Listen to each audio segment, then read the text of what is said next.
and turn it over to Tina. Okay, thanks, Mary Jean, and welcome everybody to our Seeker Circle, where we try to discuss and share ideas and open our mind and dig around and see what's in there.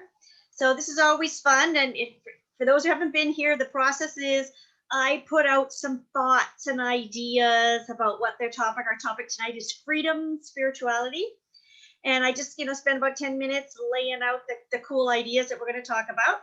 Then Mary Jean will split you off into little groups where you can really kind of share your own ideas. And just because we end up having 2 or 3, 4 little groups, depending on the amount of people, if somebody in your group could kind of summarize at the end so that we all gather back together, we can say, oh, this group kind of felt this and this group kind of felt this. It just gives us access to more ideas where we can share what happened in the little group, so you don't always wonder, because it is interesting. Sometimes one group ends up taking a radical deviation from one aspect of the conversation, and some other group went in a completely different way, and that's kind of fun to see where everybody goes with the topic.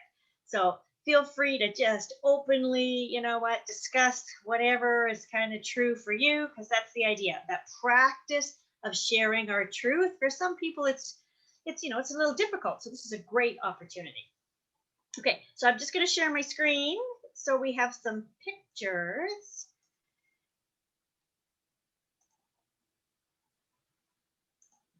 Okay, oh, now my little things are in the way here. Controls.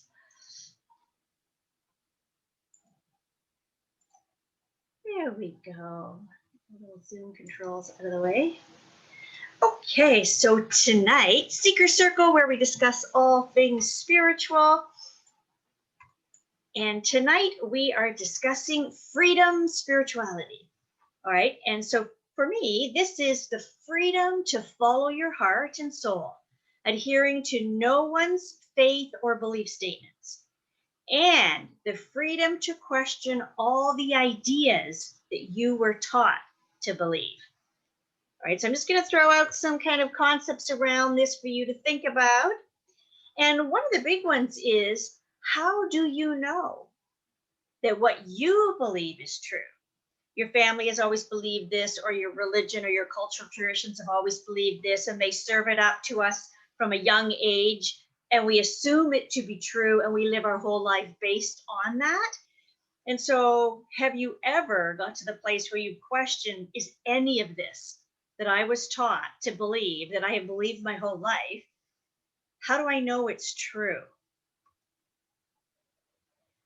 Right, and then we look at, in spirituality and religion, we talk about seekers and disciples. So disciples are people who are faithful to a path, whether it's Christianity or Buddhism. It's like, no, here's the spiritual philosophy or the religious philosophy I was raised in. I am a disciple. I'm a faithful follower. I try to work those principles and to be a good Christian or a good Buddhist, or whatever philosophy, spiritual philosophy you're following. Disciples are dedicated to the path they were taught and is laid out. They have accepted that and they're working towards that. Seekers, on the other hand, will say, I may have learned this, but I'm not sure that's true, or I'm wondering if, what does Hinduism talk about? And they got some reincarnation theories that I really like. And I love the meditation in Buddhism. And so there began to be this new field of eclectic spirituality, where somebody would take a little bit of this, a little bit of that, and form their own spirituality based on bits and pieces that felt right to them. All right, so that's something that is being done quite often now. And so you're going to reflect a little bit on, is that you? Do you do that? Are you more of a disciple and dedicated to one path? Where do you fall in with your religious and spiritual, philosophies, practices, and what you hold to be true? So the other thing we got to think about is your story, right? We all have a story, cultural stories, religious stories that we grew up with. Our family does this. We're from here. This is our culture. This is what we do. This is what Catholics do. This is what Protestants do. So there's all these stories that we've grown up with our whole life. And so freedom spirituality says, do you really want to know? Do you want to explore on your own? And could you ditch all the beliefs you were taught and explore truth on your own. Is that possible for you? Or is it even interesting for you? And then, in all the differences, we really kind of got to ask ourselves this: why is spiritual or religious truth, while not 100% knowable, something that people would fight and die for? Right? And we know culturally and religions all over the world, people are grown up in a specific culture and religion. They will go to war and slaughter other human beings with the belief, with the religious certainty that theirs is the right one. How can they possibly know that? And they know it so well, they would die for it. Do you have beliefs that you treasure so much you would die for them? Just, some light thoughts. Okay, so when it comes to searching for truth, okay, do you believe that you have the ability to discover your own truth?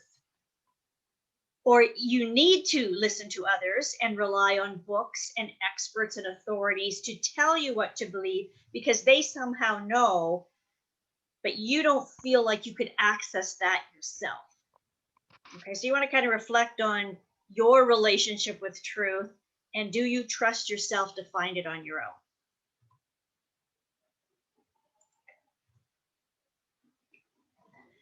So here's one of the authors. I read a lot of Osho. I really like his stuff. He's a little bit more radical, and he has this book, Freedom, The Courage to Be Yourself. And in it, he says, truth cannot be borrowed. It cannot be studied in books. Nobody can inform you about it. You have to sharpen your intelligence yourself so that you can look into existence and find it. He used, a lot of his ideas around you need to find this for yourself. Stop borrowing everybody else's truth. Stop believing what you were told to believe, and just, seek it and understand it for yourself. So then we ask ourselves, right, are you even at that stage where you are questioning? Are you questioning these ideas? Do you believe or feel like there's a deeper truth that you have not found yet? Is something kind of unsettled within you that you really are reaching and searching for something? Or have you basically kind of followed through life and these questions, they don't dog you, you don't worry about them. You're just a happy spiritual person with no deep longing for answers. Another great book I like, Reflections of the Christ Mind by Paul Farini. So he talks a lot about spiritual community and being able to form these kind of groups that would be very supportive and encouraging. And where he would use the term in a living church. Each person is free to determine her own spiritual path. She is granted total freedom in this pursuit, and in return grants this freedom to others. She agrees not to try to convert or to fix anyone else.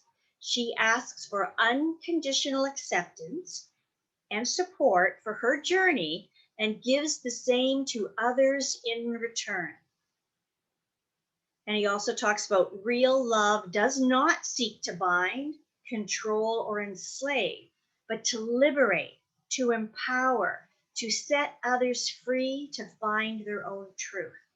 So our freedom spirituality we're talking about tonight is really all about that freedom to select, compared to a lot of the times where we are, raised into something and it's kind of a respect thing that you believe what your elders taught you. Anybody who knows me will know how much I love A Course in Miracles, because the whole book is on mind training and it's helping us to see things differently. So a couple of quotes from the Course that fall into what we're talking tonight would be things like chapter 24. There's a quote that says, "To learn this course requires a willingness to question every value that you hold. Not one can be kept hidden and obscure, but it will jeopardize your learning." Also, it says, "Those who remember always that they know nothing, who have become willing to learn everything, will learn it. but when they trust themselves, they will not learn. They have destroyed their motivation for learning by thinking they already know. So course is really about, you're kind of brainwashed. You think you know everything, and that's blocking you from an expanded understanding of spirituality and your truth. And it's always kind of at us to open our minds. And one of the most radical ones in Course in Miracles, it says this: empty your mind of everything it thinks is either true or false, or good or bad, of every thought it judges worthy, and all the ideas of which it is ashamed. Hold on to nothing. Do not bring with you one thought the past has taught, nor one belief you ever learned before from anything. Can you imagine that place where we just really strip down all that we were taught, all that we were believed, and try to free the mind enough to really seek spirituality from a very, very clean and empty place? It's kind of a big order, but I don't know, might be kind of fun and interesting. Okay, so that was my little kind of rundown about, are we really ready to question? So here are some of the questions that you're going to discuss in your little groups with whatever magical people show up in your space to discuss this with. You don't have to thoroughly go through and discuss every one of them. Discuss the ones that seem the most meaningful to you. Okay, so think about and discuss, do you prefer a specified path for your spiritual journey? Here's the path I'm on. I'm just going to honor it. I'm going to work it, and I'm going to practice. It's just easier for me and more comfortable for me. Or are you willing to let go of everything you were taught in order to seek your own experience of truth? Is it complete, is complete spiritual freedom possible? You might say, Tina, those ideas you're talking about, like, that's just way too out there. We can't possibly ever be that free. That could be true. And then, that real deep analysis of, okay, let's be honest with myself here. What ideas and beliefs do you believe are blocking you from spiritual freedom? Like, do you feel spiritually free and have this relationship and this hunger to know? Or is there stuff deep in the subconscious from when you were raised that just doesn't allow you to go outside a specific box when it comes to religion and spirituality? So those are kind of the fun topics that I would love to have everybody dig into. So what we're going to do now is Mary Jean is going to end the recording, so anybody can look at this later. But you're going to discuss, somebody in your group is going to kind of summarize, and when we come back, we're just going to see where did everybody go with this freedom spirituality topic, right? And is it fun, or is part of it irritating? Is it scary? Like, let's just really look at what we think and feel about this. Okay, so Mary